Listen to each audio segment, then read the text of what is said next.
As you can tell by that bio, which is really a little too long, Sherry pulled that off, I think, the General Counsel website where we have little bios. I wouldn't have said as much. But I do have quite a background in education. It's where I've spent most of my life. Well, I also spent it in Lincolnshire, but that's a different issue. And this is a subject that is important to me, something I've thought about for quite a while. And the whole rendition of how we can use conferences and study groups and workshops and interaction with each other to enhance education of the Urantia book and from the Urantia book is very important to me. So much of what I'll do today is probably going to be touching on things that you've heard. It's an overview. It's covering a lot of ground. If I say something that somebody said before, pretend that was intentional. And Dizzy Dean, the great baseball player, when he first became famous in St. Louis in the 1930s, was interviewed by 3 different newspapers, and he gave a different biography to each one. His reasoning was that he wanted to have everybody get a scoop. So, so my first thought is that I could make stuff up, but I probably shouldn't do that. So this is about Jesus, a master learner and teacher. You can't teach without learning, and our universe career is based on learning, and Jesus' earthly career was based on learning. So we're going to combine the two things. And as we go through, my wife Marilyn here, who is hiding behind the console, will be reading many of the quotes from the Urantia book so that you get to hear a more pleasant voice. Education is the business of living. It must continue throughout a lifetime. We'll come back to this quotation and finish it at the end, but consider it's the business of living. Now, I don't think that means the profession of teaching, because business implies that you're going to make some money out of it. So I think what it's talking about, again, is our ascendant career. As we go through our path to paradise, we are constantly going to be in learning mode, starting the moment before we're born, and throughout this lifetime. So for each of us, education is the business of living, and it's something we should be putting at the center of things. As we discuss different levels and methods of learning and teaching, remember that there are always high purposes to what we do. So we'll be talking about specific elementary sort of learning, but we should always remember where we want it to go. The purpose of education should be acquirement of skill, pursuit of wisdom, realization of selfhood, and attainment of spiritual value. And that's just the first of many quotations we'll look at that have to do with a hierarchical, developmental building sort of order. Describes Jesus as a master teacher, a phrase familiar to today's education world. He, who was rejected by the Jerusalem religious leaders, even after he had demonstrated his leadership, was recognized and hailed as a master teacher by the businessmen and bakers of Damascus, and all this when he was an obscure and unknown carpenter of Nazareth. Throughout our ascendant careers, we will be forever functioning as both student and teacher. The entire ascendant plan of moral progression is characterized by the practice of giving out to other beings new truth and experience just as soon as acquired. You work your way through the long school of paradise attainment by serving as teachers to those pupils just behind you in the scale of progression. Jesus said, "The true teacher maintains his intellectual integrity by forever or ever remaining a learner." So we want to take a look at Jesus, the master learner. It is cute, isn't it?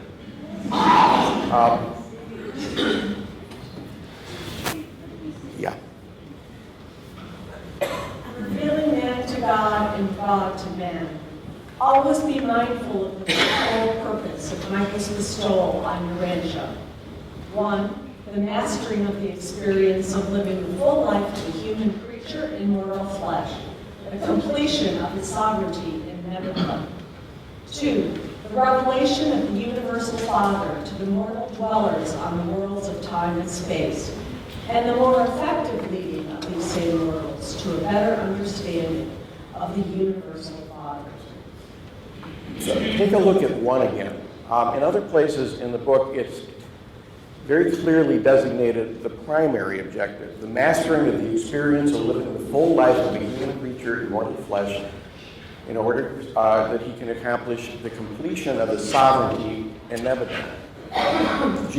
Michael was here first and foremost to complete his 7 bestowals in order to understand what it's like to be a creature in his universe and gain the empathy and awareness through experience to become a master son. You can see the significance of this by looking, it says 3 periods, not the 3 periods, but 3 periods of Jesus' life. His family life is about 21 years, and marked by the moment that he turned over the responsibility for raising his family to his younger brother James. His young adulthood was 10 years, and here he spent time learning as much as he could about human beings, about the area where he lived, about the Roman world, learning from other teachers, learning from other thinkers, learning about religions, histories, cultures, learning about human beings and the planet that they live on. And the last 4 years, which is demarcated by his baptism, is his public work, where we know the most about him and we're most conversant with what he was doing to teach us. But at the baptism, or shortly thereafter, he was finished if he wanted to be, and he could have gone back to to Salvington and been finished.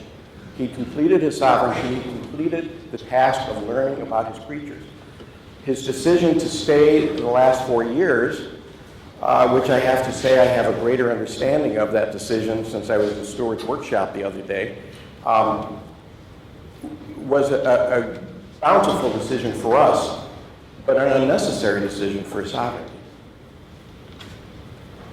We know that of all human knowledge, that which is of greatest value is to know the religious life of Jesus and how he lived it. How Jesus learned is not only essential to our own education, it will help us to understand how he taught. As a child, Jesus accumulated a vast body of knowledge. As a youth, he sorted, classified, and correlated this information. And now, as a man of the realm, he begins to organize these mental possessions, preparatory to utilization in his subsequent teaching, ministry, and service. Throughout his years at the synagogue, he was a brilliant student, possessing a great advantage since he was conversant with 3 languages. As Jesus grew up, he heard many great thinkers of the entire Jewish world expound their views, and many also who were hardly Orthodox Jews, since the synagogue of Nazareth was an advanced and liberal center of Hebrew thought and culture. From first-hand observation and actual contact, Jesus acquainted himself with the higher material and intellectual civilization of the Occident and the Levant. From Godot and his brilliant son, he learned a great deal about the civilization and culture of India and China. Jesus and David spent much of their time in the museum during their stay in Alexandria. This museum was not a collection of rare objects, but rather a university of fine art, science, and literature. Learned professors here gave daily lectures, and in those times, this was the intellectual center of the Occidental world. But his real education, that equipment of mind and heart for the actual test of grappling with the difficult problems of life, he attained by mingling with his fellow men. Jesus was highly educated in that he thoroughly understood men and devotedly loved them. Before his baptism, Jesus went about fulfilling his objective to earn his sovereignty by knowing the life of his creatures. And I should point out that was a smattering of quotations from the book that illustrate Jesus was as much an expert and imbued by the culture of his time as anybody probably living at that time. And he did it through the hard work of education and study. And by the way, that continued through those last 4 years. Even once he had switched into teaching mode, he was still learning every opportunity he got. He obtained knowledge, gained experience, and combined these into wisdom, just as do other mortals of the realm. To understand how Jesus' education on Urantia allowed Michael to achieve his sovereignty, we can look to Manuel's instructions. Jesus would appear on Urantia as a helpless babe, grow up as a child with a human education subject to the will of the Paradise Father, give attention to things practical and helpful to his fellow humans, live a normal family and community life in accordance with the practices of the people with whom he lived, live a normal and average social life on this planet, avoid entanglements with the economic structure and political commitments of his day, instead devoting himself to living the ideal religious life on Urantia, not interfere with the normal and orderly progressive evolution of the Urantia races, identify himself with existing religious and spiritual movements as found on Urantia. I think I'm going to make a on-the-spot decision to have you think about this one rather than do this, because I have a feeling it's going to go off the rails. But we did this once in a workshop, and it was one of the most instructive things that I've ever been experienced. I have experienced hearing back from our workshop participants. We've established that Jesus needed to live a life that had vital, rigorous education, primarily of the people around him, but also of the planet those people lived on. He did this in the first century. He did it in what we call the Middle East now. And he successfully achieved his status of being a master's son. It's interesting to take those principles and move them. So I'm going to have you think about this for a couple minutes. You can talk to people next to each other if you want, but I'm not going to go through the 10 minutes I was planning and have a couple people report back. Here's the question. If Jesus were to have lived his bestowal life in the 21st century instead of the first century, what learning experiences might he have had in order to successfully complete his requirements for sovereignty? What this does is it transfers the principles out of the time and place. And yet those principles are what are important. So you can consider things like, where would he live? What kind of family would he grow up in? What would be the experiences of his family life? What would be his profession? What would he do once he left his first profession to continue this educational process? How would he transfer from learning into teaching as he did? Stay away from microphones. And here's an interesting question that came up. Would he be a Christian?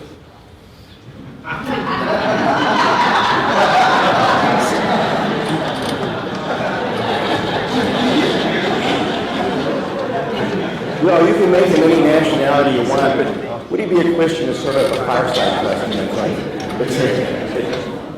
It's a verbal, visual impossibility.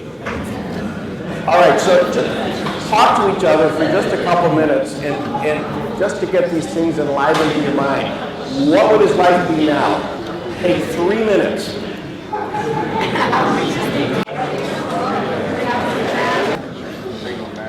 You're absolutely right that that wasn't long enough. When we did it in the workshop, we did it an hour. I was only going to do a couple minutes, but sometimes when you don't have time, if you engage people in an idea and just going to talk about it a little bit, it'll continue. It reminds me of something which I found very effective as a literature teacher called wait time, which No, it doesn't mean the students wait while I go get a cup of coffee. It means that if you ask a question, A, you have to have hands raised, because otherwise, and I've observed classes and seen this is true, 90% of the questions get answered by the same person. B, you wait, and sometimes you wait until a significant number of hands are in the air, and while you do that, you ask the question again, and maybe a third time, and you rephrase it. And even if you only call on 2 or 3 people, everybody else is engaged with the question during that time. So this was an engage with the question moment. And I think you were engaging with the question, it seemed like it, so I gave it 2 extra minutes, unless you were talking about lunch plans or based on the vigorous gesticulations of Thomas Orjala, I think he was telling a joke he heard on the way in this morning. No? So what we want to do here is apply some of this stuff. Take principles and apply, and you want to think about that from our life, because when we're told that we are given, that our thought adjuster has a plan for us, it doesn't mean you have to live where you are, it has to be this address, you have to spend this many years before you drop out of school. You know, it's a variety of things, but the principles are probably going to be pretty consistent. So you might think about that and apply it to your own life. One way is the next thing we're going to do. Jesus demonstrates the perfect example of learning as he lived a full life in Urantia. By so doing, he also shows us the importance of education in our own lives. While it is true that many men and women must assiduously apply themselves to some definite pursuit as a livelihood vocation, it is nevertheless wholly desirable that human beings should cultivate a wide range of cultural familiarity with life as it is lived on earth. Truly educated persons are not satisfied with remaining in ignorance of the lives and doings of their fellows.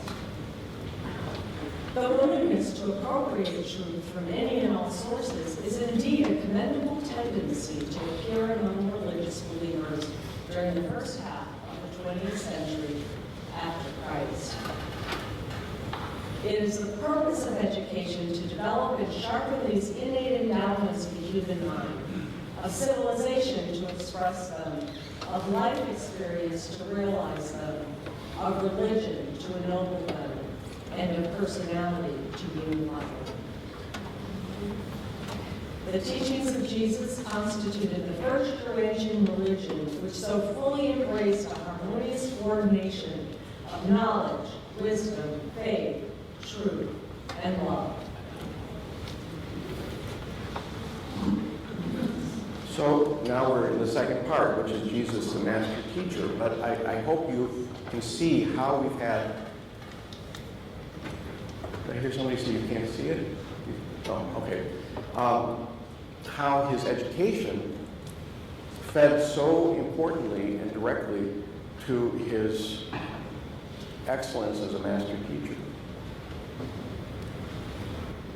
By pursuing the second purpose of his bestowal, for humans to know God, we can learn about how Jesus taught. He had learned so much which he could bring to his role as a teacher, especially about his fellows. We might consider at least 3 kinds of education using the Urantia book. This is opinion. I think some of you don't agree with me, but that's okay. The obvious one that we think of first is teaching about the Urantia book in a Urantia book setting, such as at a conference, at workshops, seminars, in study groups, one-to-one with other people who are interested in learning more about the Urantia book. And absolutely we need to keep studying it because we need to know it well if we're going to do that. The second one that I'm more and more thinking, I don't want to use the word bootleg, but some of you might. Introducing teachings of the book in more formal, structured, planned situations. For me, that meant, and it still does, teaching students and bringing in principles. For instance, in teaching literature, knowing that they say the key to the kingdom, I would say the key to growth is decisions, and more decisions, and sincerity, and more sincerity. And I would say that for better or for worse, including tragedies, including Macbeth turning his back on those things, that is a principle which is at the core of most pieces of great literature. Decisions and being sincere about it.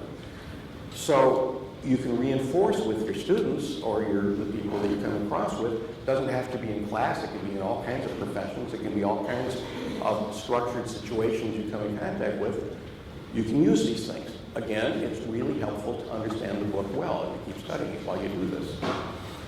And I've heard this several times this weekend. I'm really glad about this. As we pass by, obviously drawn from the section as Jesus passed by, and I saw the workshop, I wasn't there, but as she passed by, I like that too.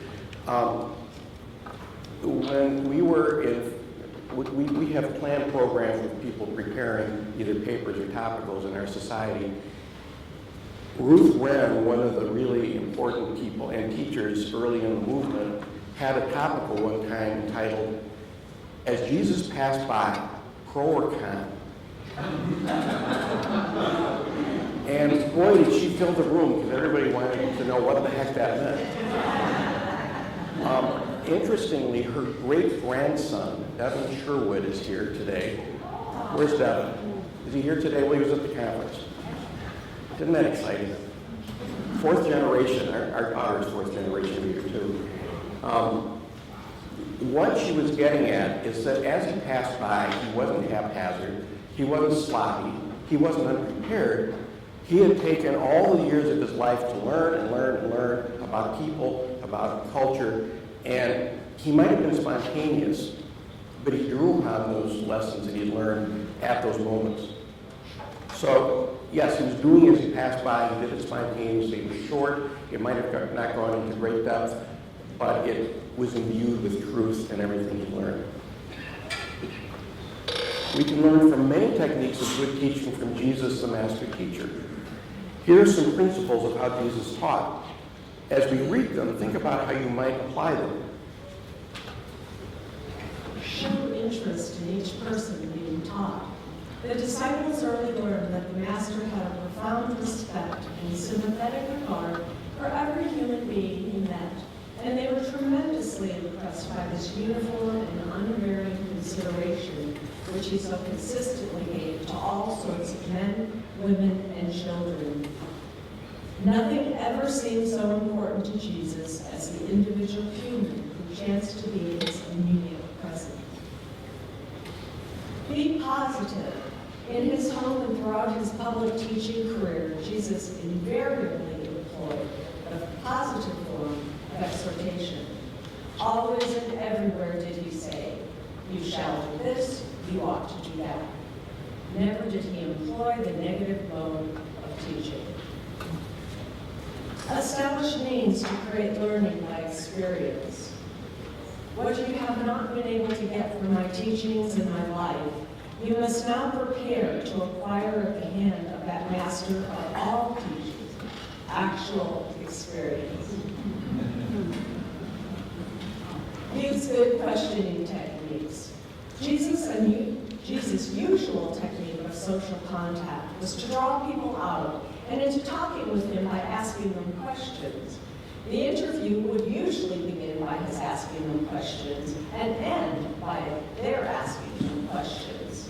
He was equally adept in teaching by either asking or answering questions. As a rule, to those he taught the most, he said the least. Repeat important messages. 1 hour of teaching will not wholly change the beliefs of a lifetime. And so Jesus found it necessary to reiterate his message, to tell again and again that which he wished them to understand. You want to read that one again?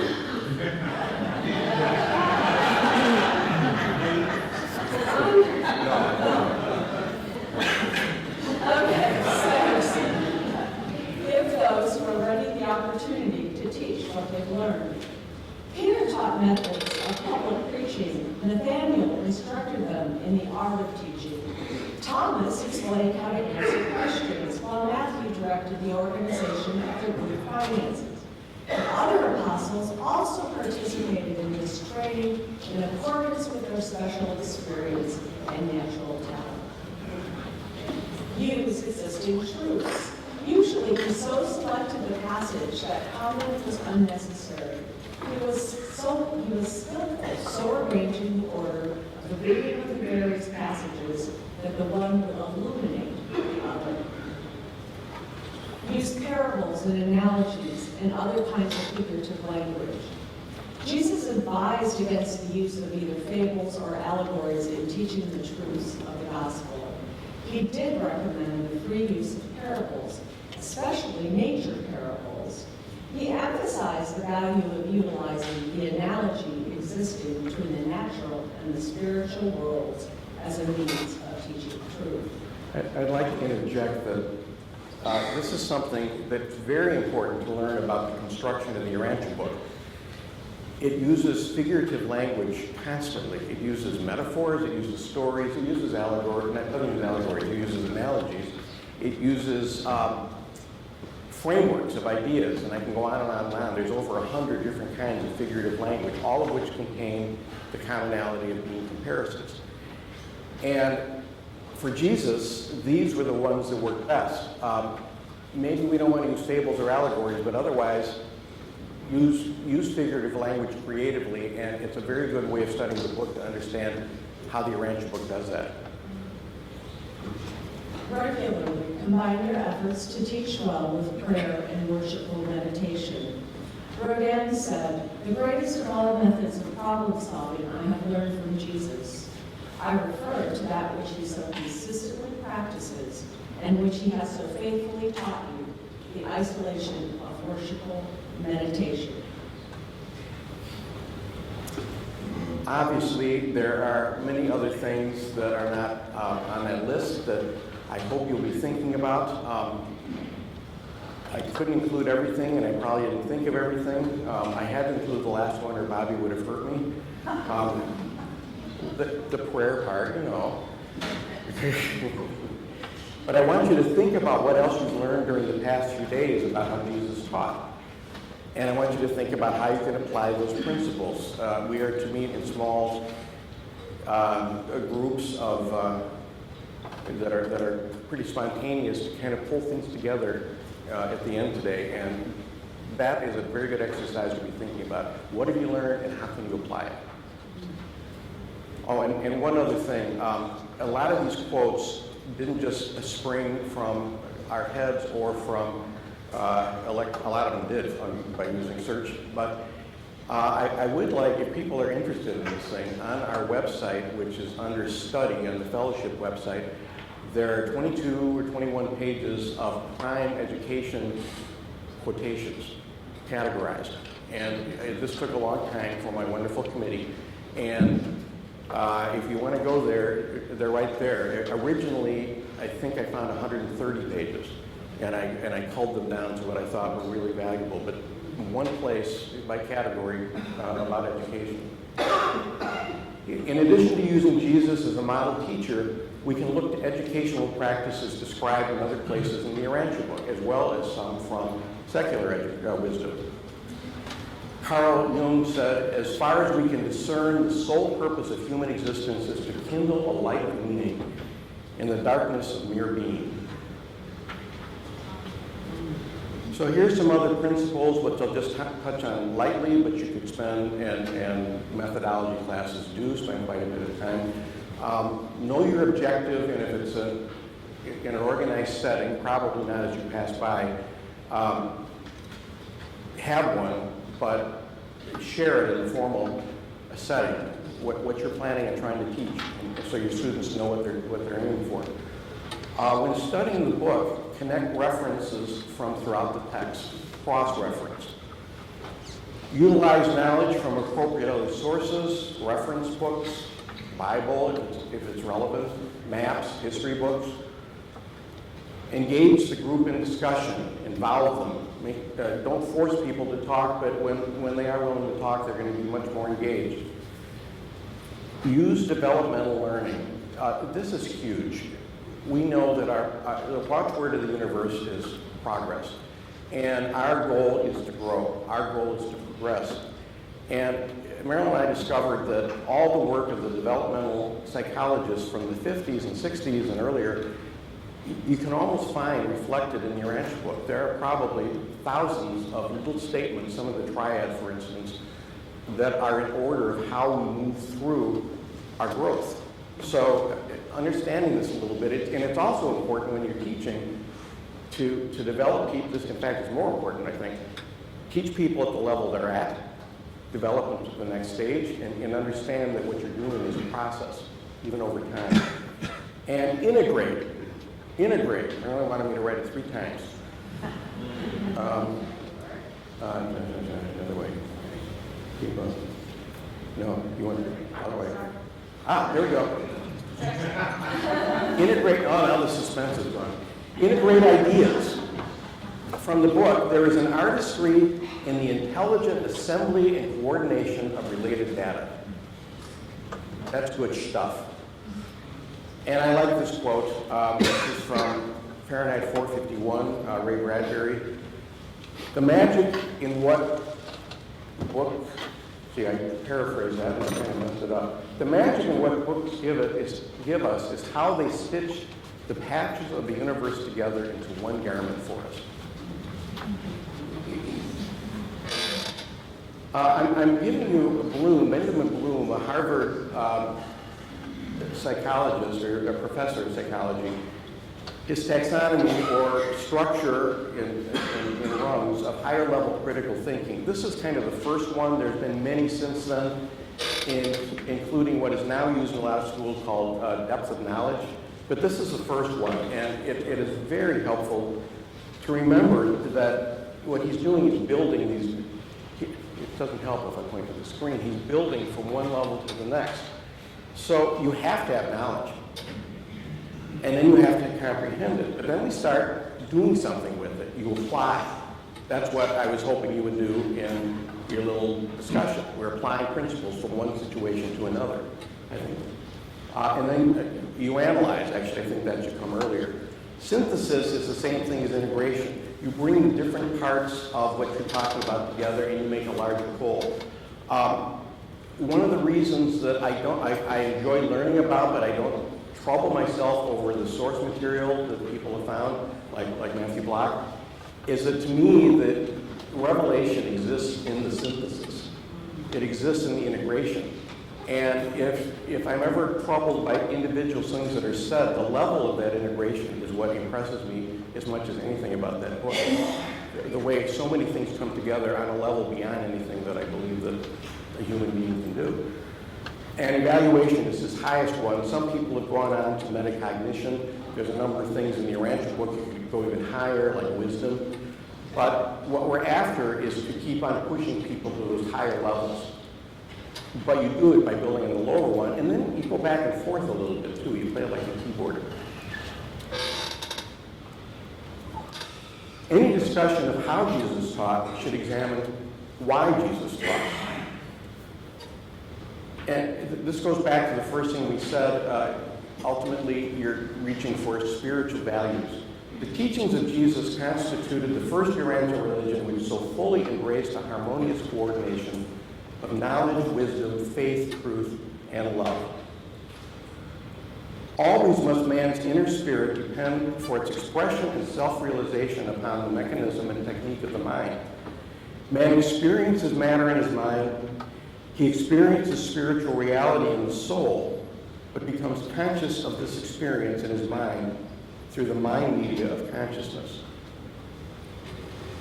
And this is finally the last slide here, which I think pulls it all together. This is the completion of that quotation I started with. Education is the business of living. It must continue through a lifetime so that mankind may gradually experience the ascending levels of mortal wisdom, which are, 1, the knowledge of things, and if you see a connection to Bloom, I don't think it's totally accidental. 2, the realization of meanings. 3, the appreciation of values. 4, the nobility of work, duty. 5, the motivation of goals, morality. 6, the love of service, character. 7, cosmic insight, spiritual discernment. And then, by means of these achievements, men will ascend to the mortal ultimate of mind attainment, God consciousness.